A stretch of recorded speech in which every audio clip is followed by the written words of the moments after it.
Hello and good morning, everyone. Welcome to 7th class. Today we are going to start new chapter, physical and chemical changes. This is chapter number 6th. Let us start with the introduction. Physical और chemical changes क्या होते हैं? चलो changes से शुरू करते हैं. Changes are the law of nature. We all were born as the infant and gradually change into a fully grown individual. तो बदलाव तो हमारे नेचर का क्या है, एक नियम है. हमारा जो नेचर है, क्योंकि हम लोग जब पैदा हुए थे जब कैसे थे, छोटे से बच्चे के जैसे थे, और धीरे धीरे बड़े हो रहे हैं, और कई लोग बड़े होके बूढ़े होके फिर मर जाते हैं. सब लोगों में ऐसे होता है. तो बदलाव तो चलता रहता है, बदलाव तो होगा. Season also change giving us a variety of food crop and other benefits. जैसे सीजन चेंज होती है, पहले विंटर थी, फिर क्या हो जाएगी, समर हो जाएगी, फिर बरसात रेनी सीजन हो जाएगी. तो इस तरह से जो सीजन चेंज होती है वो कई तरह से हमको बेनिफिट देती हैं. जब बरसात की सीजन वगैरह आएगी तो कई वैरायटी के फूड क्रॉप वगैरह हमको प्रोवाइड करवाती है जब सीजन चेंज होती हैं, और दूसरे भी कई बेनिफिट हैं. अ बड ब्लूम इनटू अ फ्लावर. पौधे का जो एक बड है, बड से फ्लावर बनता है, अच्छे अच्छे से फूल खिलते हैं. Ice melt into water. जो बर्फ है मेल्ट होकर वाटर में कन्वर्ट हो जाता है. Milk changes into curd. जब मिल्क के अंदर थोड़ी सी छाछ मिलाते हैं तो चेंजेस किसमें, दही बन जाता है, कर्ड में चेंजेस होता है. Iron object rust. जब कोई लोहे का कोई ऑब्जेक्ट है बाहर रख देते हैं या फिर धीरे धीरे नमी पकड़ लेता है तो उसके ऊपर क्या जम जाती है, रस्ट हो जाती है, जंग लग जाती है, खराब हो जाता है. ये सभी हमने जो देखा are the changes that are constantly occur around us and can be easily felt by us. तो ये सभी ऐसे बदलाव हैं जो हमारे आसपास होते रहते हैं और हम इनको महसूस भी कर सकते हैं. Some changes are permanent and can not be return back, whereas some changes are temporary and can be traced back. तो कुछ ऐसे बदलाव होते हैं, कुछ चेंजेस ऐसे होते हैं जो परमानेंट चेंजेस होते हैं. एक बार चेंज हो गया तो वापस से चेंज वैसा नहीं बनता जैसे पहले था. जैसे हमने किसी लकड़ी को जलाया तो लकड़ी जल के क्या हो गई, राख हो गई, एसेस बन गए उसके. तो वापस एस से वुड बनना पॉसिबल नहीं है. तो ये तो परमानेंट चेंज हो गया. लेकिन जब हमने आइस को मेल्ट किया तो वाटर बन गया. जब वापस इसको फ्रिज में रखेंगे तो वापस से आइस बन जाएगा. तो ये कैसा हुआ, फिजिकल चेंज हुआ. मतलब ये टेम्परेरी चेंज हुआ, कुछ वक्त के लिए हुआ, उसको वापस से उसमें बदल दिया गया जैसा वैसे था. Similarly there are some changes in which no new substance is formed, whereas some changes involve the formation of new substance. तो कुछ बदलाव ऐसे होते हैं, कुछ चेंजेस ऐसे होते हैं जिसके अंदर कोई भी नया सब्सटेंस नहीं बनता है, लेकिन कुछ चेंजेस के अंदर नया सब्सटेंस बनते हैं. In this chapter we will learn about these changes. तो हम इस चैप्टर में यही सब बदलाव को, चेंजेस को देखेंगे कि कौन से चेंजेस के अंदर नए सब्सटेंस बन रहे हैं, किसके अंदर नहीं बन रहे हैं. ठीक है. तो हम उनको वैरायटी के फॉर्म में दो चेंजेस में बदलते हैं. एक तो होता है फिजिकल चेंज, दूसरा होता है केमिकल चेंज. पहला टॉपिक है अपना physical changes. Those changes which involve only a change in the physical properties like volume, density, temperature, size, state, color, weight and texture are called physical change. Physical change की definition क्या हुई, वो changes जिसके अंदर किसी भी matter की physical property change होती हैं. अब फिजिकल प्रॉपर्टीज कौन कौन सी होती है किसी मैटर की, फिजिकल प्रॉपर्टी में वॉल्यूम आता है. वॉल्यूम का क्या मतलब हुआ, जब हम लोग किसी कमरे के अंदर बैठते हैं, मान लेते हैं वॉल्यूम समझना है अपन को, कोई कमरा है, कुछ कमरे ऐसे होते हैं जो छोटे होते हैं, कुछ कमरे ज़्यादा बड़े होते हैं. तो जो बड़े कमरे हैं उसके अंदर ज़्यादा सामान आता है या ज़्यादा लोग बैठ सकते हैं, और छोटे कमरे उसके अंदर कम लोग बैठ सकते हैं. तो जो बड़े कमरे हैं उनका वॉल्यूम ज़्यादा होता है, और जो वॉल्यूम कम होता है, जिनका वॉल्यूम कम होता है, वो छोटे कमरे होते हैं. तो इस तरह से वॉल्यूम समझ सकते हैं. कोई चीज़ जब बड़ी ज़्यादा है तो वॉल्यूम ज़्यादा है, जब छोटी है तो वॉल्यूम कम हो गया. अमाउंट ज़्यादा है तो वॉल्यूम ज़्यादा है। डेंसिटी, दूसरा डेंसिटी क्या हुई, जब दो पार्टिकल पास पास में रखे हैं, जैसे कि लोहा है, आयरन की रॉड है, तो उसके अंदर सब पार्टिकल पास पास में जुड़े हुए, पूरी रॉड है। लेकिन जब हम लिक्विड को देखते हैं, वाटर क्या कर सकता है, बह सकता है, एक जगह से दूसरी जगह जा सकता है, लेकिन रॉड मूव कर सकती है, नहीं कर सकती ना। तो ये डेंसिटी को देखें तो आयरन की डेंसिटी लिक्विड वाटर की डेंसिटी से ज़्यादा है।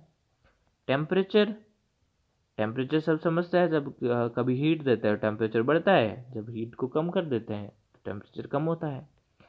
साइज, बड़ा या छोटा।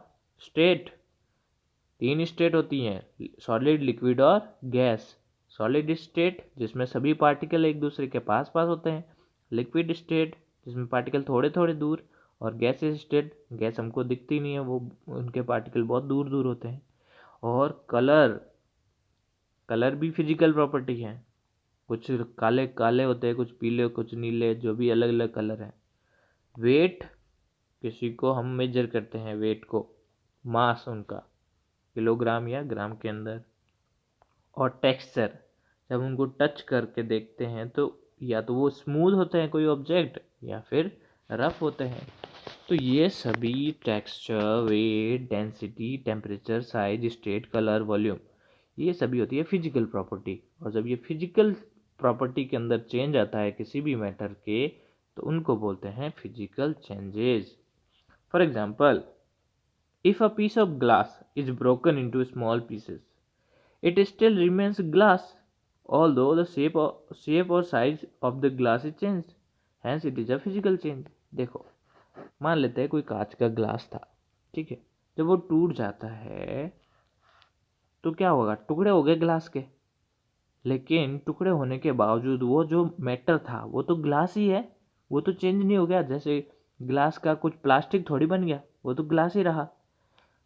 तो उसका शेप चेंज हुआ, शेप क्या है, फिजिकल प्रॉपर्टी है, और उसकी साइज चेंज हो गई, लेकिन ग्लास तो वही रहेगा, कांच तो कांच ही रहेगा। तो ये क्या हुई, फिजिकल चेंज हुआ। Similarly, sharpening of a pencil, stretching a spring, stirring sugar in tea, drying of a clothes, formation of dew, cutting of nails, etc. are some more example of physical change.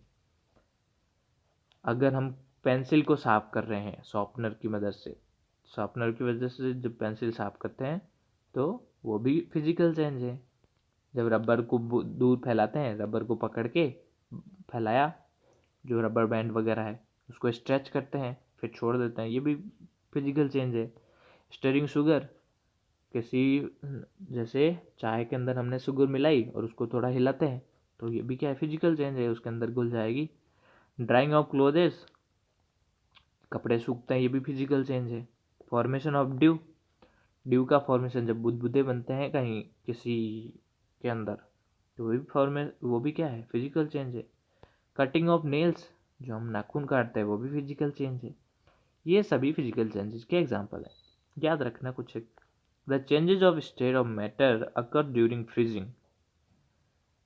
Matter की state के अंदर change कैसे अकर होता है, सबसे पहले freezing, फिर melting and boiling. But what ever be the changes of state, the composition of matter remains unchanged. अब अलग अलग मैटर की स्टेट चेंज हो सकती है, लेकिन एक्चुअल मैटर तो वही रहेगा। जैसे वाटर है, तो वाटर तीनों फॉर्म में रह सकता है, फ्रीज होगा तो सॉलिड होगा, ठीक है, जब वो लिक्विड फॉर्म में होगा तभी वो वाटर ही रहेगा, और जब गैस होगा वो भी वाटर ही रहेगा। तो तीनों फॉर्म में हमेशा वाटर रहेगा। तो मैन मैटर तो चेंज नहीं होगा ना, लेकिन उनकी स्टेट चेंज हो जाती है। Physical change can be reversible और irreversible. For example, melting of ice is a reversible physical change, because if ice melt it converts into water and water can be again be converted into ice. तो physical change हमेशा reversible होते हैं। Reversible का मतलब ये हुआ कि एक बार चेंजेस हो गया तो वापस से उसको पहले वाले स्टेट में लाया जा सकता है, ठीक है। जैसे वाटर जब आइस मेल्ट होकर वाटर कन्वर्ट हुआ लिक्विड में, तो लिक्विड को वापस से कन्वर्ट कर सकते हैं आइस में। But in case of broken glass the changes is irreversible change. Irreversible भी होते हैं फिजिकल चेंज। कैसे? जब ग्लास टूट गया तो वापस से वो ग्लास जैसा था वैसा नहीं बन सकता ना, उसको दूसरा में कन्वर्ट कर सकते हैं। अब पीस उसके टूट गए हैं। Try out yourself. क्या करना है? Take a tablespoon of common salt and put it in a beaker. Common salt किसको बोलते हैं हम लोग? घर के अंदर यूज होता है ना सॉल्ट, NaCl, वो है कॉमन सॉल्ट। उसको किसी एक बीकर के अंदर लेते हैं, 1 चम्मच, एंड ऐड वाटर, और उसके अंदर थोड़ा सा पानी मिला देते हैं। Stir with stirrer until the salt dissolve in water forming a uniform solution. अब इसको काफ़ी देर तक हिलाते हैं, तब तक जब तक कि वो नमक पूरी तरह से घुल नहीं जाता उसके अंदर, सॉल्यूशन के अंदर अच्छे से डिजॉल्व नहीं हो जाता, तब तक उसको हिलाते हैं। Now pour the solution in a china dish and heat it for a long time until the water evaporates. अब उसको चाइना डिश एक्चुअली ग्लास जो ये बॉल है उसको बोलते हैं, उसके अंदर डाल देते हैं और काफ़ी देर तक उसको हिलाते हैं, सॉरी गर्म करते हैं।